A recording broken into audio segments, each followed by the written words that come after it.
다니엘은 환상을 보고 근심과 번민에 잡히게 됐어요. 15절에 그렇게 돼 있죠. 나 다니엘이 중심에 근심하며 내 머릿속에 환상이 나를 번민하게 했어요. 큰 내 무시무시한 짐승들과 그리고 옛적부터 항상 계셔서 보좌에 앉아 계시는 그 하나님의 위엄과 그 앞에 책들이 펼쳐져 있는데 그 책들대로 심판을 짐승들이 받는 모습과 이어서 인자 같은 이가 구름을 타고 항상 계신 이 앞에 나아가서 상을 받는 그 장면들을 환상으로 보았는데 다니엘이 그 해석이 안 되니까 오늘 15절부터가 해석 부분이거든요. 해석이 안 되니까 너무 번민에 잡힌 거예요. 1장부터 6장까지는 다니엘이 해석을 잘했잖아요. 남의 꿈과 환상에 대해서는 거침없이 해석을 했는데 이 7장에서부터는 본인이 꿈을 꾸고 환상을 봐요. 그런데 해석을 못하는 거예요. 이것 같기도 하고 저것 같기도 하고. 우리도 그러잖아요. 이것 같기도 하고 저것 같기도 하고. 그래서 번민하고 있던 차에 16절에 그 옆에 환상 중에 그 옆에 하나님의 보좌에서 수종을 들고 있는 천사들 중에서 한 천사에게 물어봐요. 이런 장면들은 구약의 예언서라든지 신약의 계시록이라든지 이런 보면 그 환상 가운데에 질문을 주고받죠. 하나님의 많은 천사들이 있는데 그 천사들 가운데 한 천사에게 도대체 내가 지금 환상을 보고 있는데 그 뜻이 뭡니까? 하고 물어보니까 이 천사가 아주 간단 명료하게 그 환상의 그냥 핵심만 정확하게 설명을 해주는데요. 17절, 18절 그 네 큰 짐승은 당신이 그 환상 가운데 봤던 네 짐승이 있지 않냐? 그 큰 짐승은 세상에 일어날 네 제국의 네 왕이라는 거예요. 앞 시간에 오전 시간에 설명해 드렸죠. 2장에 네 제국이 보여졌어요. 근데 7장에 네 왕의 이게 같이 맞물려져 있는 거예요. 그 짐승들은 네 왕이요 18절 지극히 높으신 이의 성도들이 나라를 얻을 것이라고 하는 환상입니다. 본 것은 엄청 많은데 설명은 엄청 짧죠. 핵심을 못 잡았어. 지금 다니엘이 환상은 어마어마하고 막 장엄한데 핵심을 못 잡으니까 근심하고 번민하는 거예요. 이 천사가 아주 핵심만 콕 집어가지고 당신이 네 짐승 봤죠? 그것은 네 제국의 네 왕을 말하는 거고 그리고 그 이후에 쭉 펼쳐지는 것은 마침내 하나님의 성도들이 하나님의 나라를 얻게 될 것이고 그 나라는 영원하고 영원할 것입니다. 3번 반복해요. 강조하죠. 성도들이 하나님의 나라를 얻게 될 것이라는 환상이죠. 설명을 하는 거예요. 다니엘이 그 설명을 들으면서도 더 자세히 좀 더 알고 싶었던 부분이 이 네 짐승 중에서도 네 번째 짐승에 대해서 좀 더, 왜냐하면 너무 기괴해요. 뿔이 10개이고 또 그 뿔에 눈이 있어요. 그 입이 있어요. 말을 해요. 보도 듣도 못하는 거잖아요. 그래서 이걸 좀 더 알고 싶은 마음에 19절 이에 내가 네 번째 짐승에 관하여 확실히 알고 싶어서 하였으니 곧 그것은 모든 짐승과 달라서 심히 무섭더라. 가장 무섭게 생겼어요. 너무 무시무시하게 생겼어요. 이걸 좀 더 알고 싶었던 거죠. 이는 이가 쇠요 그 발톱은 노시니 먹고 부서뜨리고 나머지는 발로 밟았더라. 또 그것의 머리에는 10뿔이 있고 그 외에 또 다른 뿔이 나오며 새 뿔이 그 앞에서 빠졌으며 그 뿔에는 눈도 있고 큰 말 하는 입도 있고 그 모양이 다른 동류들보다, 다른 짐승들보다 컸어요. 처음에는 작은 뿔이었는데 이게 막 쑥쑥쑥 점점 커지자마자 다른 10개의 뿔들 중에서 3개를 뽑아내고 다른 뿔들보다 더 크게, 그리고 거기서 입이 있어가지고 막 하나님을 대적하는 말을 쏟아내는 거죠. 이게 도대체 뭔가 더 자세히 알고 싶었다는 것이죠. 21절, 내가 본즉 이 뿔은 누구랑 더불어 싸워요? 성도들과 더불어 싸워서 어떻게 해요? 이겼다는 거예요. 그러니까 이거 알고 싶은 거예요. 하나님의 백성들과 싸우는데, 이 뿔이 싸우는데 이겨요. 져야 되는데 이기는 거예요. 도대체 이 정체가 뭐냐? 이걸 더 자세히 알고 싶은 마음을 갖게 된 것이죠. 이 뿔이, 이 괴상한 뿔이 도대체 뭐냐? 24절, 26절까지 보시면요, 그 10뿔은 그 나라에서 일어날 10왕이요 그 후에 또 하나가 일어나리니 그는 사람이라는 거죠. 먼저 있던 자들과 다르고 또 새 왕을 복종시킬 것이며 그가 장차 지극히 높으신 하나님이죠. 하나님을 말로 대적하고 또 지극히 높으신 하나님의 성도들을 괴롭게 할 것이며 그가 또 때와 법을 고치고자 하나님의 질서를 어지럽게 한다는 거예요. 하나님이 세워놓으신 때와 법, 질서, 창조의 질서를 어지럽게 하게 될 것이며 성도들은 그의 손에 붙여져서 한 때와 두 때와 반 때라고 하는 어떤 특정한 기간 동안에 성도들이 괴롭힘을 당하게 된다는 것이죠. 그러나 심판이 시작이 되면 하나님께서 보좌에 앉아 그 앞에 있는 책들을 펼치시고 심판을 하시게 되면은 이 짐승의 권세는 빼앗기게 되고 멸망당하게 될 것이다. 네, 이게 해석이에요. 성경학자들은요, 이 뿔을 적그리스도로 예상해요. 자, 우리 주님께서 종말에 대해서 말씀하신 마태복음 24장으로 가보겠습니다. 마태복음 24장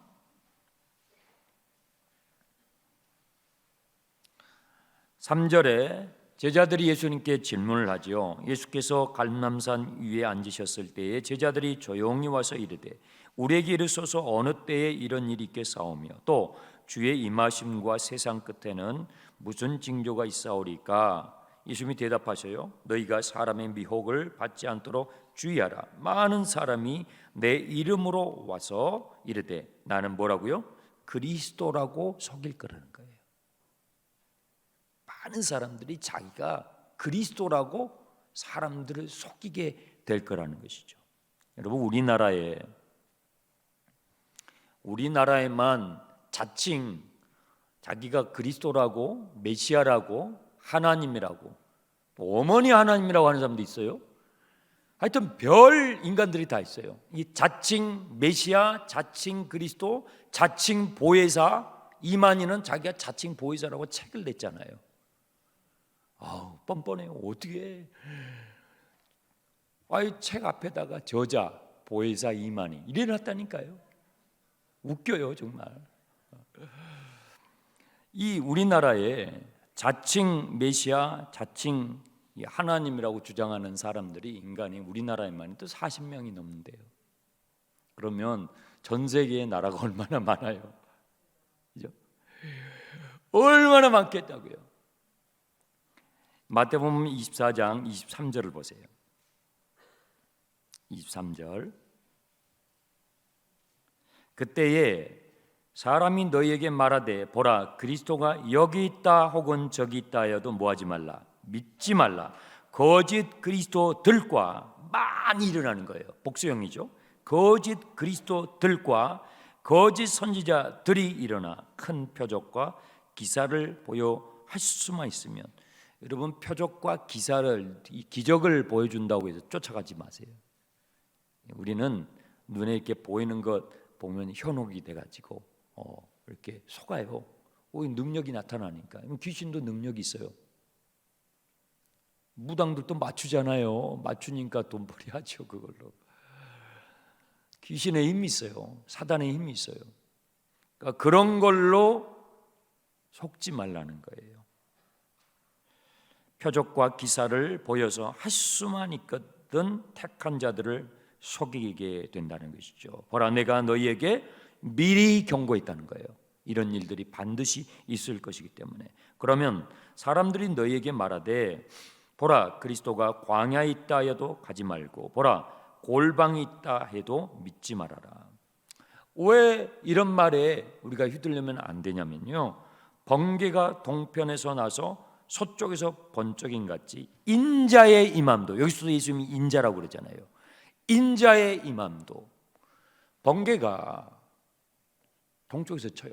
쾅쾅 치면 번개가 저 서쪽까지 가는데 번개같이 날아가잖아요. 그렇죠? 수킬로 떨어진 곳에서도 이 번개가 친 게 보이잖아요.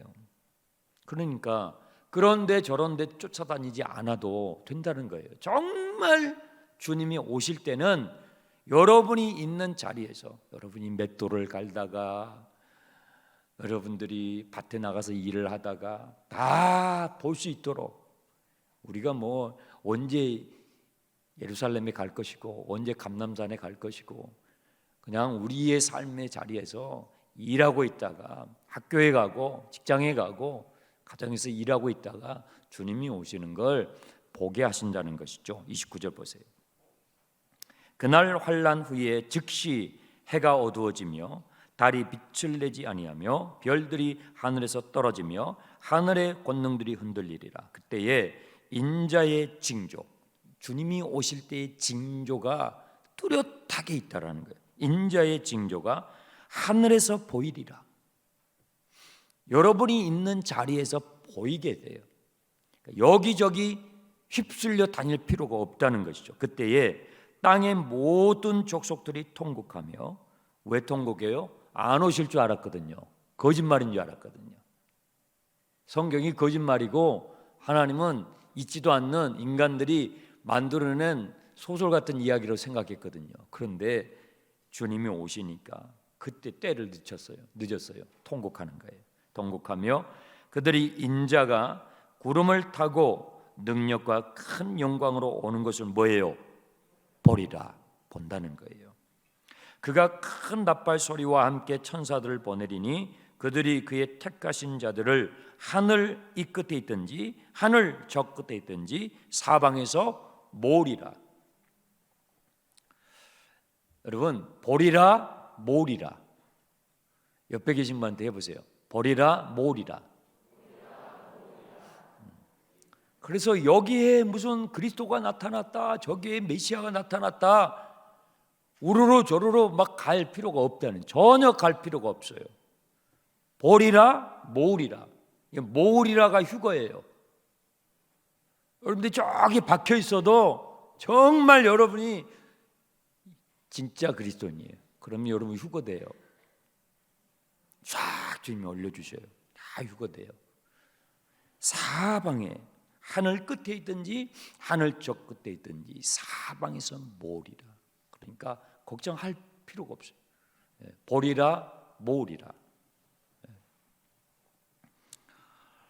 데살로니가 후서에 보게 되면 사도 바울께서 이 적그리스도가 등장하게 될 것을 경고를 하셨죠. 찾아봅시다. 데살로니가 후서 2장.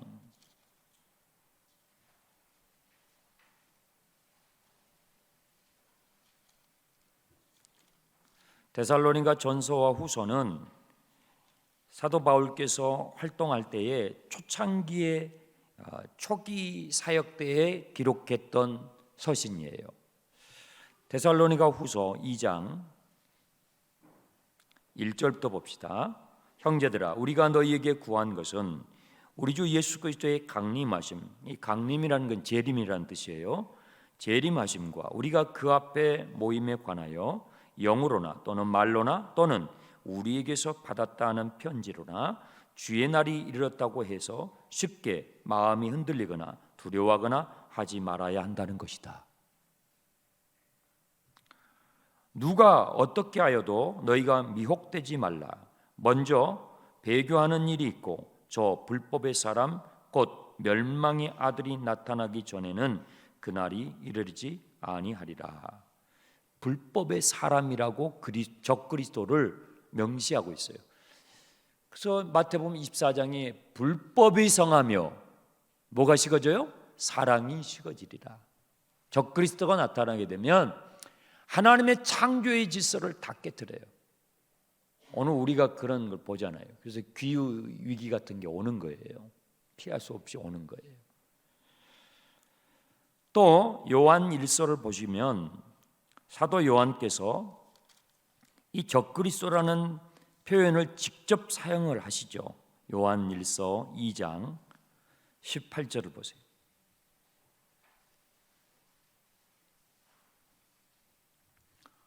함께 읽어보겠습니다.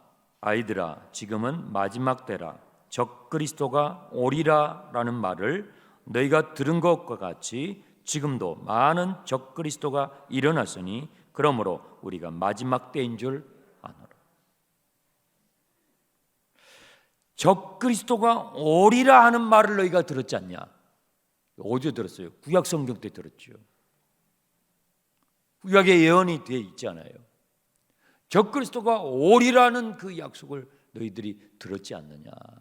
지금 마지막 때다. 사도 요한께서 이 말씀을 우리에게 남길 때 지금 오늘 우리 2023년 이 시점에서는 얼마나 많은 시간이 지금 지났습니까? 얼마나 가까워졌겠습니까? 그래서 예전에 없었던 이런 현상들, 징후들이 지금 우리 시대에 너무 많이 지금 드러나고 있는 거예요. 요한계시록 13장에서 사도 요한께서는 다니엘이 7장에서 봤던 너무나 똑같은 환상을 사도 요한이 계시록 13장에서 보게 됩니다. 계시록 13장을 가보세요. 다니엘서 7장하고 너무 흡사해요. 제목도 짐승이에요. 요한계시록 13장 1절부터 봅니다.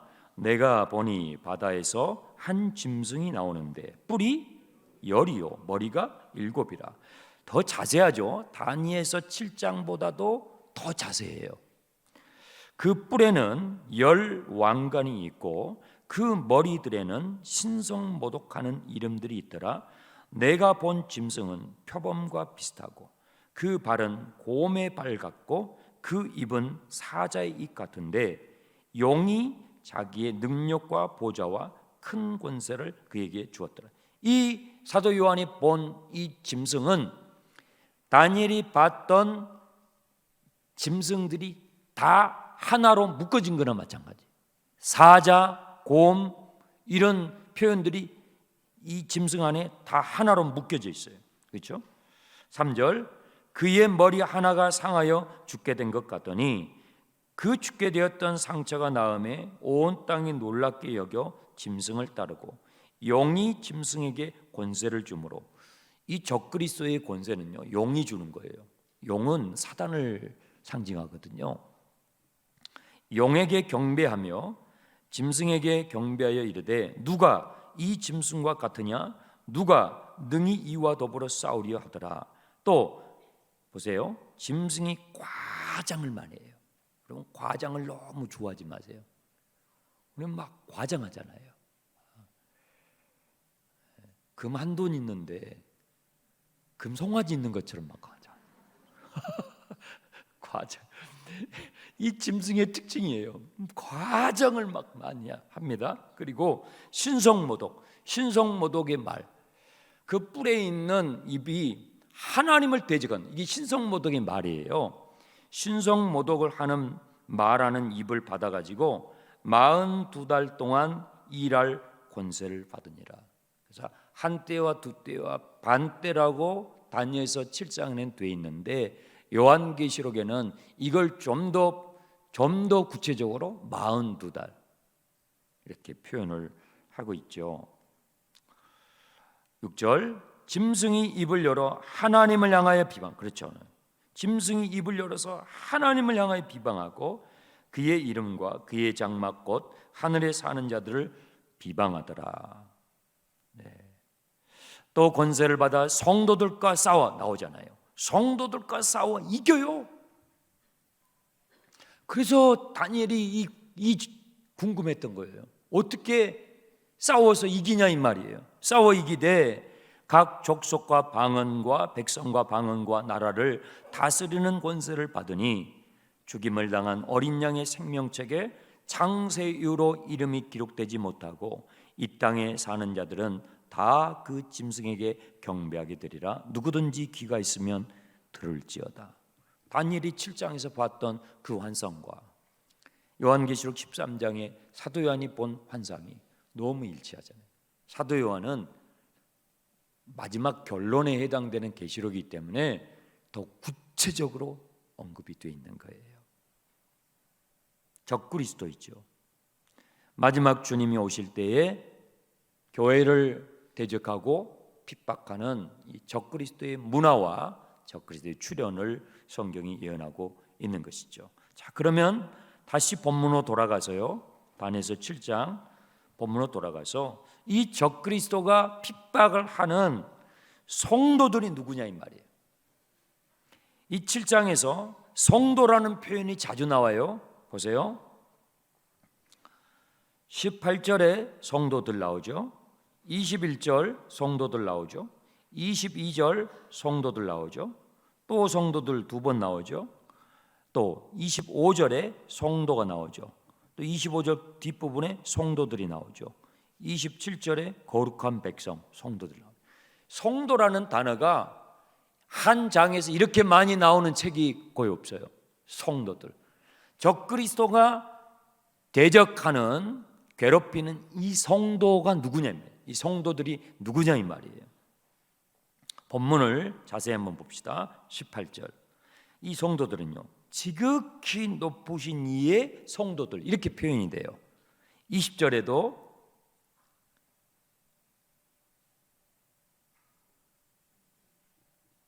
22절에도 지극히 높으신 이의 성도들, 그렇죠? 같은 표현들이 계속 나오죠. 25절에도 장차 지극히 높으신 이를 말로 대적하며 또 지극히 높으신 이의 성도. 뭐냐면 이 성도들의 특징이 뭐냐면 소속이 분명한 거예요. 지극히 높으신 하나님께 속한, 소속이 분명해야 돼. 여러분, 소속이 분명해야 돼. 이 성도들은 하나님께 소속이 분명한 사람들이에요. 여러분, 세상이 짐승화되어 가고 사람다움을 잃어가고 이렇게 될 때에 우리 낙원의 성도들은 지극히 높으신 하나님께 여러분의 삶을 거는 소속이 분명한 성도들이 되시길 축원합니다. 이 성도라는 것은요, 거룩할 성자잖아요. 그렇죠? 한문으로. 그래서 27절에는 거룩한 백성이라고 풀어서 돼 있어요. 영어에는 saint인데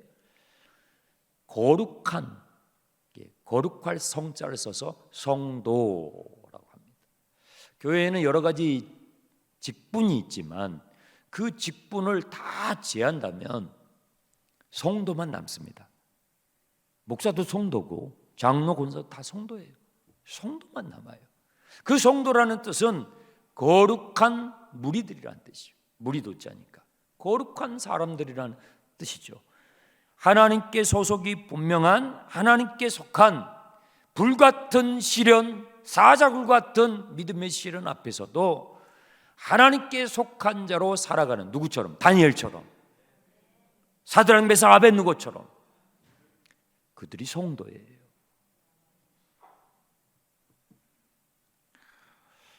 하나님께서는 애굽에서 종살이하던 이스라엘 백성들을 부르셔가지고 시내산에서 언약을 맺죠. 이거 시내산 언약이라고 그러는데 출애굽기 19장이죠. 거기서 주님 뭐라고 하시냐면 너희는 나의 백성이 되고 나는 너의 하나님이 되리라 하시면서 몇 가지 약속을 주시죠. 그 중에 하나가 너희를 거룩한 백성이 되게 하겠다고 그래요.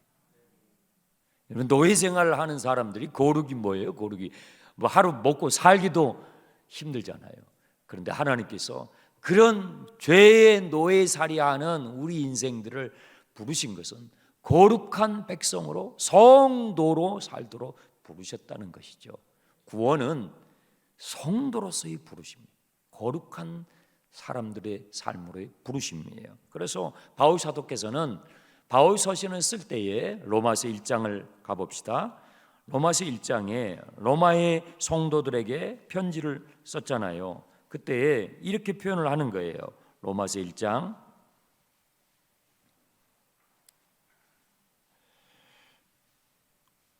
5절부터 볼까요?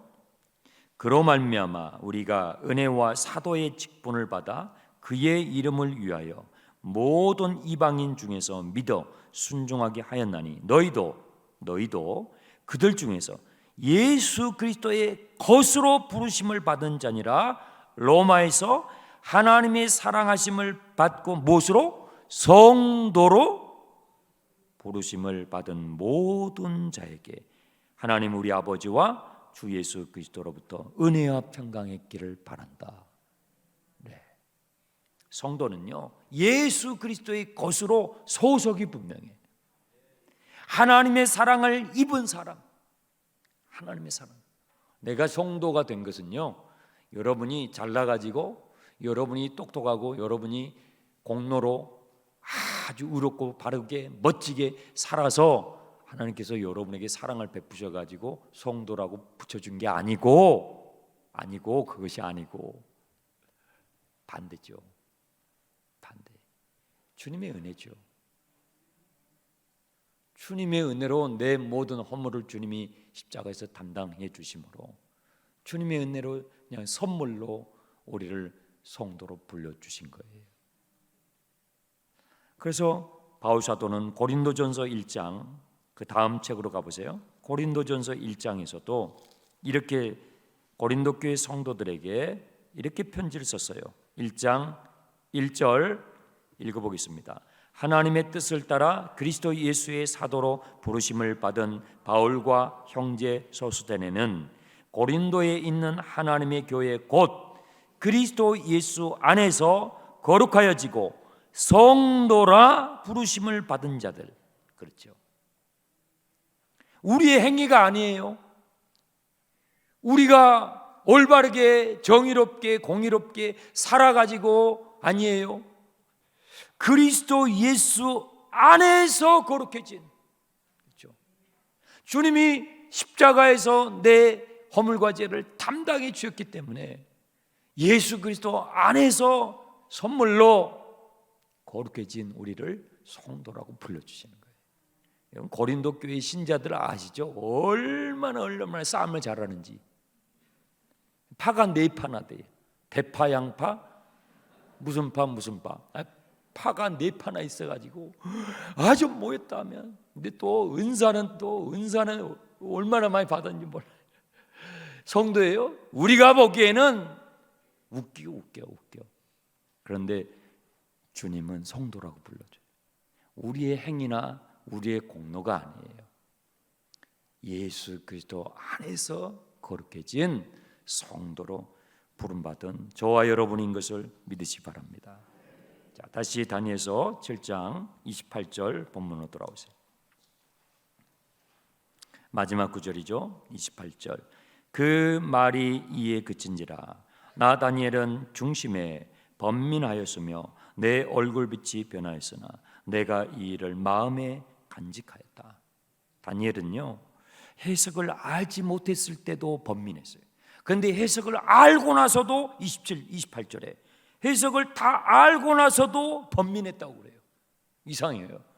모를 때에 고민하고 번민한 것은 이해가 되는데 이제 다 알게 됐잖아요. 해석을 다 천사를 통해서 다 들었잖아요. 그런데도 왜 번민을 냈을까요? 그건요, 자신이 생각했던, 자신이 기도했던, 자신이 기대했던 것하고 너무나 다른 회복이에요. 포로로 끌려가 있는 이 유대인들이 바라고 바랬던 회복은 예루살렘 빨리 돌아가는 거예요. 빨리 집으로 돌아가는 거예요. 흩어진 가족들 다시 만나는 거예요. 그거의 전부예요.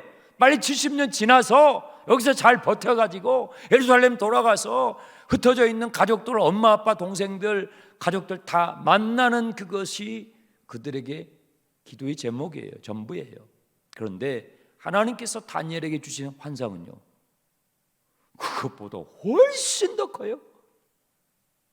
역사의 마지막까지를 담고 있는 어마어마한 하나님의 플랜이에요. 그러니까 고민이 되는 거예요. 아, 우리가 예루살렘에 돌아간다고 상황 종료가 되는 게 아니구나. 그래서 여러분들이 구약 성경을 읽을 때에 이 부분이 정리가 되지 않으면 나중에 바벨론 70년 포로가 끝나고 돌아가잖아요. 돌아간 내용이 뭐예요? 에스라서, 느헤미야서, 역대상, 역대하 이야기예요. 그런데 그 이후로요, 성전을 제2의 성전을 짓잖아요. 스룹바벨 성전을 짓거든요. 학개와 스가랴 선지자가 정말 거기서 돕잖아요. 그런데요, 그 이후에는요, 그 이후에 또 망가져요. 이게 뭐지? 아니, 이게 어떻게 이렇게 되는 거지? 도대체 하나님을 믿는다는 게 뭐지? 막 그냥 거기서부터 대혼란이 온다고요. 그래서 미리 지금 하나님께서 내가 지금 계획하고 있는 회복은 다니엘아, 유대인들이 예루살렘 돌아가는 그게 전부가 아니야. 그건 일부분이야. 나는 모든 민족, 모든 나라, 모든 방언, 모든 사람들을 회복하기를 원한다. 저와 여러분도 회복되기를 원하시는 것입니다. 우리는 유대인이 아니잖아요. 우리는 이방인이잖아요. 우리가 아브라함을 알아요? 우리 이스라엘 가보지도 못했는데, 그죠? 우리는 뭐예요? 우리 완전히 찬밥이에요? 아니에요. 하나님께서는 하나님이 세상을 어떻게 이처럼 사랑하사, 예, 우리 그 세상 안에 여러분이 포함이 돼요? 이해를 못했어요? 어려워요? 하나님이 세상을 이처럼 사랑하사 할 때 그 세상에 여러분과 여러분 자식들과 손주들과 여러분 자신이 포함이 되냐고요? 되잖아요. 그러니까 다니엘이 이 해석을 알고도 번민하는 거예요. 고민하는 거예요. 아, 예루살렘으로 돌아가게 될 텐데 돌아가도 그것이 끝이 아니구나. 하나님께서 원하시는 것은 물이 바다를 덮은 것 같이 온 세상이 여호와를 아는 지식으로 가득하여 이 땅에, 이 세상에 하나님의 나라가 이루어지게 하는 것이 하나님의 계획이구나. 네. 제가 앞 시간에 지금 오늘날 세상의 미디어, 텔레비전, 드라마, 연속곡, 또 유튜브, 또 넷플릭스 영화, 이런 영화들 가운데 예전에 없었던 사회적 현상들, 예수 믿는 그리스도인들을 악당으로 표현하는 거예요. 악당들이. 여러분 그런 연속극, 드라마를, 영화를 보실까요? 세상이 교회를 이제 대놓고 비판을 해요. 코미디 하면서 비판하고, 농담으로 하면서 비판하고, 연속극에서 비판하고, 이런 세상이 됐어요. 자, 여기에는요, 이런 사회적 분위기에는 그리스도인을 비판하는 세상 미디어의 이면에는 두 가지가 깔려져 있어요. 한 가지는 역설적인 거죠. 오늘 우리가 처해 있는 현실에 대한 절망감이 깔려져 있어요. 세상의 미디어가 교회 다니고 있는 그리스도인들을 공개적으로 비난하는 그 저변에는 두 가지의 감정이 깔려져 있다고요. 그 첫 번째는 오늘 우리가 살아가고 있는 우리의 현실에 대한 절망감이 깔려져 있는 거예요. 교회마저 이 지경이 됐다 하는 그 절망감이 깔려 있어요. 두 번째 감정은 교회만이라도 예수 믿는 신자들이라도 정말 진짜 예수님 믿는 성도다움을 가졌으면 하는 기대감이 깔려 있는 거예요. 오늘 우리가 살아가는 이 세상 현실에 대한 절망감과 함께 교회에 다니는 예수님을 믿는 당신이라도 좀 거룩한 사람, 진짜 예수님 좀 닮은 사람 좀 되었으면 하는 기대감이 깔려 있는 거예요. 우리는 그걸 읽을 줄 알아야 돼요. 그냥 단순히 드라마 보면서 나 저 회사가 만든 연속곡 내가 다시는 안 본다. 저 방송국 내가 다시는 트나 봐라 하면 또 봐. 보고 싶거든요. 아주 막 보고 싶은 데서 딱 자르잖아요. 그건 내일 기다려요. 막 이제 기다리는 거예요. 거기에는 이 두 가지의 감정이 깔려져 있다는 것이죠. 물질 만능주의, 자본주의 사회, 돈만 알고요, 돈이 최고예요.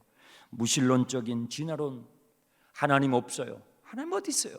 내가 하나님이지. 하나님만큼 높아져 있는 이 세상, 그래서 인간다움을 상실해가는 짐승화되어가는 이 세상, 이 현실에 대한 절망감과 적어도 예수 믿는 당신들이라도, 적어도 예수를 주님으로 고백하는 그대라도 거룩한 사람, 성도다움, 그렇죠, 사람다움, 성도다움을 지켜주었으면 하는 기대감이 깔려져 있는 거예요. 다니엘은요, 이 7장의 환상을 벨사살 왕 원년에 봤어요. 그러면 벨사살 왕이 마지막 왕이잖아요. 그 벨사살 왕이 마지막 그 날에 바벨론은 멸망을 하는데, 그때까지 아직도 10여 년의 시간이 남아있다고요. 이 10여 년의 시간이 남아있는데 다니엘이 그 바벨론 속의 낯선 땅에서 타협하지 않고 암담한 그 현실 가운데서도 사람다움, 성도다움을 잃지 않았어요. 왜요? 이 환상을 봤잖아요. 이게 중요한 거예요. 하나님의 말씀을 듣고 하나님의 말씀을 읽을 때에 하나님의 나라의 비전을 갖게 되거든요. 이 7장은 벨사살 원년에 봤던 거예요. 나라가 망할 때는 아직도, 바벨론이 망하는 건 아직도 10여 년이 남아 있어요. 그 10여 년 시간 동안에 얼마나 많은 유혹이 있었겠어요. 얼마나 많은 타협이 있었겠어요. 얼마나 많은 도전이 있었겠어요. 그 도전 앞에서도 다니엘이 사람다움을 잃지 않고 성도다움을 잃지 않았던 것은 이 하나님께서 보여주신 비전, 다니엘아 앞으로 이렇게 된다, 깨 있어야 돼, 타협하면 안 돼, 사자굴에 들어가도 믿음을 지켜야 된다, 풀무불에 들어가지만 내가 너 지켜줄 거야. 그 하나님이 주신 환상을 그가 봤기 때문에 이겨냈던 것입니다. 오늘 우리 낙원의 성도들, 우리가 처해 있는 이 현실도 다니엘이 맞닥뜨렸던 현실과 다르지 않아요.